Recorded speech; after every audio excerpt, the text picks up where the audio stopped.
Hello everyone, welcome to Azad Revenge Stories channel. I just need a minute, please. I remember begging her, my mascara streaking down my cheeks. My hands were still shaking from throwing dirt onto my father's casket 4 hours earlier. A minute doesn't sign clients' fear. Reef doesn't pay the bills. Vivian didn't even look up from her monitor. Get back to your desk or find another job. I'm not running a charity here. I stood in her office doorway, the ache in my chest so physical I could barely breathe. The funeral program was still folded in my purse. Dad's favorite photo of us fishing at the lake when I was 9 stared out from the cover, his laugh lines crinkling around his eyes the way they never would again. I haven't slept in 3 days, I whispered. Vivian finally looked up, her perfectly lined eyes narrowing. Neither have I. Finishing the presentation you were supposed to complete before your situation. The Arcadian group meeting is tomorrow. $2 million on the line, but please tell me more about your problems. I wiped my tears and nodded. Of course. That's when I made the decision. Anthea Winters, 32, and until 6 months ago, I was the senior account specialist at one of the top marketing firms in Chicago. I'd spent 8 years there, working 60-hour weeks, canceling vacation plans, missing my niece's birthday parties. I'd been the one who landed the Arcadian account in the first place. But none of that mattered to Vivian. Before I go any further with this story, could you please take a few seconds to tell me in the comments where you're watching from? I'm still trying to wrap my head around how far this has traveled. And honestly, knowing there are people listening helps me feel less alone with what happened. I'd always been the reliable one, the fixer. Dad used to call me his little problem solver from the time I was 6 and figured out how to repair his broken fishing reel all by myself. Growing up in a small apartment with just him after Mom left, I learned early how to be resourceful, how to make things work when they seemed broken beyond repair. Maybe that's why I stayed at that company so long, trying to fix a toxic environment that was never going to change. Or maybe I was just scared of starting over. My father had been sick for months, pancreatic cancer. The doctor had given him 6 months, but he barely made it to 3. I'd been juggling hospital visits and work deadlines, sleeping on uncomfortable chairs in his hospital room with my laptop balanced on my knees. Vivian knew all this. She just didn't care. We all have personal problems, she'd say whenever I asked for flexibility. She'd smile that cold smile that never reached her eyes. I didn't get where I am by putting family before business. Where she was, by the way, was in an office 3 times the size of anyone else's, wearing designer clothes she'd sometimes forget to remove the tags from so she could return them later. She'd been at the firm for 15 years and had gone through 7 assistants in the past 2 years alone. But she brought in clients, big ones, and in our industry, that was all that mattered to the partners. The day after the funeral, Vivian kept me until midnight, 16 straight hours. I hadn't showered, hadn't eaten. My phone was filled with concerned texts from relatives still in town for the funeral, wondering where I disappeared to. The presentation needs to be perfect, she kept saying, sending me back draft after draft with vague criticisms. This feels flat. This lacks impact. This doesn't reflect our brand ethos. At 11:85 p.m., she finally stood up, stretching like a satisfied cat. Well, I think we've got it. You can go now. I stared at her, my eyes burning from exhaustion and unshed tears. The meeting's at 9:00 a.m. tomorrow. You want me here at 7 sharp. We need to do a full run-through. She was already packing up her designer bag, not looking at me. Oh, and wear something more professional tomorrow. That outfit looks like you bought it at a discount store. I was wearing the black dress I'd worn to my father's funeral. After she left, I sat in my darkened cubicle for a long time. The cleaning staff moved around me, vacuuming and emptying trash cans. Ramon, the night janitor, placed a cup of vending machine hot chocolate on my desk without saying anything. He lost his wife the year before. He understood. That's when I remembered the password. 3 weeks earlier, before Dad's condition had worsened, I'd been the one to set up the secure data room for the Arcadian contract. I'd created the master access credentials that controlled who could view which documents. Standard procedure was to share the administrator password with at least 2 team members. I never did.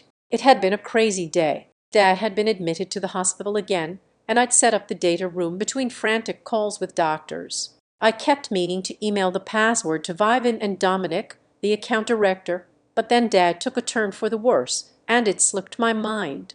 No one had asked about it because they all had their individual access login. Only the administrator password could change permissions or add and remove documents. Only I had that power. I took a sip of the hot chocolate Ramon had left. It was lukewarm now, but still sweet. And as I drank it, a plan began to form. The Arcadian Group was our biggest potential client of the year. Their CEO, Marissa Arcadian, was known for her strong stance on work-life balance and company culture. She'd built her tech company on the principle that treated employees meant better business. They'd been featured in business magazines for their progressive policies. Policies that were the complete opposite of how our firm, how Vivan operated. What if Marissa knew what kind of company she was really considering hiring? What if she saw behind the polished presentation to the broken people creating it? I opened my laptop again, navigating to the secure data room. I logged in with the administrator password and then I began to work.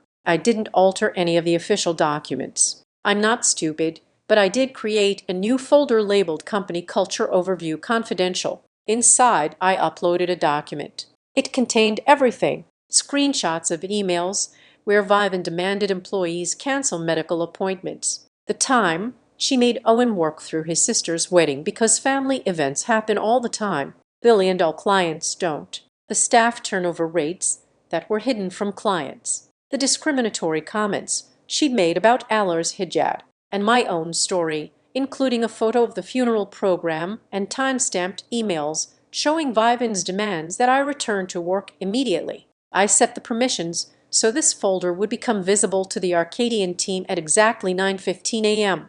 15 minutes into our presentation, when Vivan would be hitting her stride, talking about how our company values reflect your values. Then I went home and slept for the first time in days. I arrived at 7 a.m. sharp the next morning as instructed. Vivan was already there pacing, her heels clicking aggressively on the hardwood floors. Finally, she said, though I wasn't late, "We need to rearrange the presentation order. I'll open, then you'll cover slides 4 through 35, then Dominic will close." That wasn't the plan. I was supposed to sit quietly and advance slides while she took credit for my work. "You want me to present?" I asked, confused. "Unless you'd prefer I fire you today instead of next week."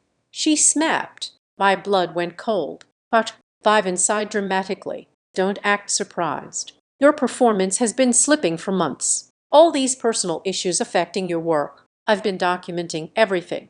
After this client is secured, we'll be restructuring the team." She smiled thinly. Nothing personal, just business. She was going to fire me after everything I'd given to this company, after working through my father's illness and death, after last night. "I understand," I said quietly. "Good. Now get ready. The Arcadian team will be impressed by our unified front." She turned away, dismissing me. I went to my desk and sat down heavily. My plan suddenly seemed childish, petty. This wouldn't just expose Vivan. It would blow up the whole company. Dozens of people would be affected. People like Ramon and Allura and Owen who needed their jobs. My finger hovered over my keyboard. I could still log in and remove that folder before anyone saw it. My phone buzzed with a text. It was from an unknown number. "Dear, this is Marissa Arcadian. Got your number from your email signature. I'm running late this morning. Can we push the meeting back to 9:30? Also, I reviewed the materials in the data room last night. Very comprehensive. Looking forward to discussing all aspects of your company culture." She'd already seen it.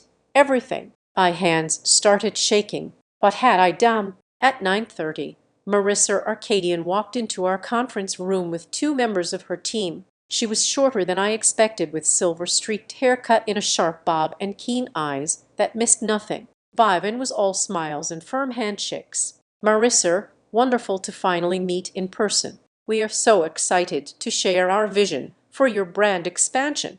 Marissa smiled politely. "Before we begin, I want to clarify something. My assistant accessed your data room last night to prepare for today, and she found some concerning documents about your internal practices." The room went silent. Vivian's smile froze on her face. I don't know what you mean, she said carefully. Marissa pulled out her tablet and turned it around. On the screen was the document I'd created, open to a screenshot of the Evans email to me the day my father died. Need you back at the office ASAP. Your replacement would be here in a heartbeat if you can't handle both.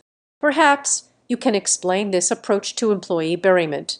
Marissa asked, her voice gentle but her eyes hard. And that's when everything exploded. Vivian's face went from pale to red in seconds. This is fabricated. A disgruntled employee, clearly. She whipped around to stare at me, realization dawning. You did this. I didn't deny it. I couldn't speak at all. The room was spinning slightly. Regardless of who compiled this information, is it accurate? Marissa asked. Of course not, Vivienne snapped. Thea has been emotionally unstable since her father became ill. She's been making mistakes, missing deadlines. I have copies of the original emails, I finally said, my voice barely audible. And the company's HR records will show the staff turnover rates. Rayon from the cleaning staff can verify. I was here until midnight last night, hours after my father's funeral. Dominic, who had been silent until now, cleared his throat. Vivian, perhaps we should discuss this privately before. There's nothing to discuss. Vivian cut him off. This is a transparent attempt by a failing employee to sabotage a major client relationship before she's terminated. Marissa closed her tablet case with a decisive click. I think we've seen enough. Our company values transparent, ethical leadership and humane treatment of employees. Based on what I've reviewed, your firm's actual practices directly contradict the values you're selling to us. She stood up. We'll be taking our business elsewhere. Vivienne looked like she might actually lunge across the table. You can't make a decision based on unverified allegations from one employee. I've already spoken with 3 former employees this morning to verify these accounts, Marissa replied calmly, including your former assistant who quit last month. She turned to me. Thea, I appreciate your honesty. It couldn't have been easy to compile this information while dealing with your loss. She handed me her business card. When you're ready, I'd like to discuss potential opportunities at our company. We value problem solvers with integrity. And then she walked out, taking $2 million with her. The silence that followed was deafening. Vivian turned to me, her face contorted with rage. They're done. Security will escort you out. I'll make sure you never work in this industry again. I should have been terrified. But suddenly, all I felt was relief and something else. Something that felt strangely like power. That's fine, I said, standing up. My legs were steady now. But before I go, you should know that I'm the only one with the administrator. Password to the Arcadian data room. The one containing all our proprietary strategy documents and competitive analysis that you spent 3 months creating. Her eyes widened slightly. You'll need that to try to salvage this relationship, or at the very least, to ensure our work doesn't lead to competitors. I picked up my bag. So you have a choice. You can escort me out right now, or you can acknowledge in writing that I'm leaving of my own accord with a proper severance package and a neutral reference. For the first time since I'd known her, Vivian Mercer was speechless. Dominic coughed nervously, looking between us. Perhaps we can discuss this reasonably, he said. Thea has been an exemplary employee until recent circumstances. Vivian's face had gone from red to a bloodless white. You're blackmailing me. I'm negotiating. I corrected her. Something I learned watching you do it for 8 years. Her eyes darted to the conference room door where Marissa Arcadian had just exited. $2 million gone. And with it likely the promotion Vivian had been chasing for the past year. The partners wouldn't take this lightly. Give me the password and I'll consider your terms, she finally said. I shook my head. Not how this works. I need the severance agreement in writing first. 3 months' salary. Health benefits continued through the end of the year, and a letter confirming I resigned voluntarily for personal reasons. That's extortion. That's standard severance for an A-tier employee who's never received a negative performance review. I tilted my head. Unless you've been falsifying those too. Vivian's jaw clenched so tight I could almost hear her teeth grinding. Fine, she spat. Dominic, draft the agreement. Now, while Dominic worked on the document, Vivienne and I sat in silence. I could feel her staring at me, probably imagining all the ways she'd like to destroy me. I kept my eyes on the window, watching clouds drift across the Chicago skyline. For the first time in months, I could breathe. I never thought you had it in you, she finally said, her voice low. Always so accommodating, so desperate to please. I looked at her then, really looked at her. The perfect makeup that couldn't quite hide the lines of exhaustion, the designer clothes that were her armor, the tension that never left her shoulders. That's what makes me good at my job, I said simply. I see what people need before they know they need it. And what do I need, Fear? She asked mockingly. Therapy, I replied, and maybe some actual friends. Before she could respond, Dominic returned with the paperwork. I read through it carefully, making a few corrections before signing. As I scrolled my name, I felt 8 years of my life ending, 8 years of missed birthdays and canceled dates, and just one more revision before you go nights. 8 years of trying to earn the approval of someone who was incapable of giving it the password. Vivian demanded as soon as I set down the pen. I wrote it on a post-it note and slid it across the table. Apology accepted. 2023. Her eyes narrowed. Is this some kind of joke? The system requires a capital letter, lowercase letters, and a number, I said innocently. It met all the criteria. I stood up, gathering my few personal items. Good luck with the partners, Vivian. I'm sure you'll find a way to spin this. As I walked toward the door, she called after me. They'll never believe you over me. I'll make sure of it. I paused, my hand on the doorknob. I don't care what they believe anymore. And I realized with a strange sense of wonder that it was true. I walked out of that building feeling lighter than I had in years despite everything. Dad would have been proud. He always told me, standing up for yourself isn't selfish, Fear Bear. It's necessary.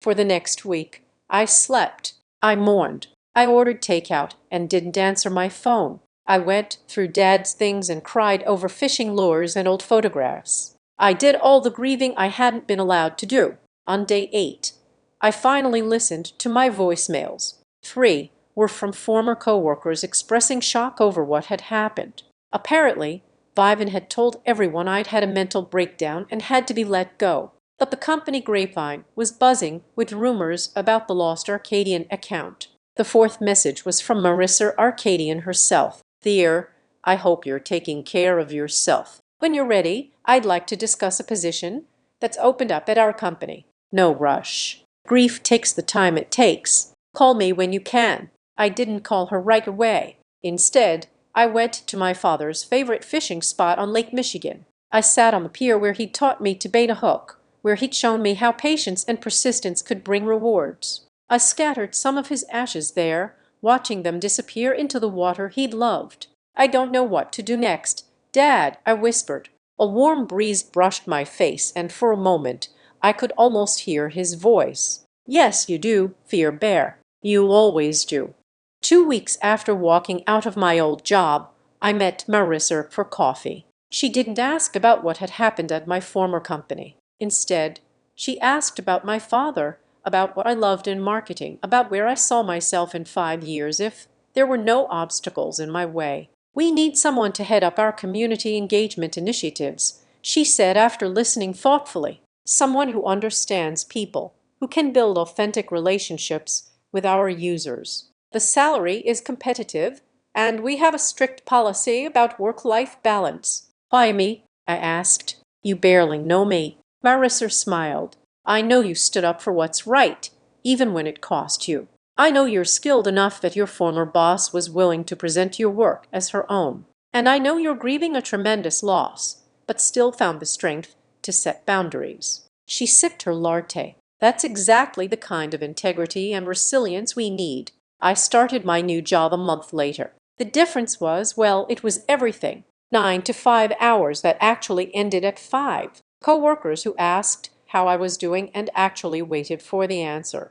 Projects that mattered. A boss who sent me home when I looked tired. I was healing slowly but surely. And then 3 months after I left, I got a text from Ara, my former coworker. Thought you'd want to know. Liven's gone.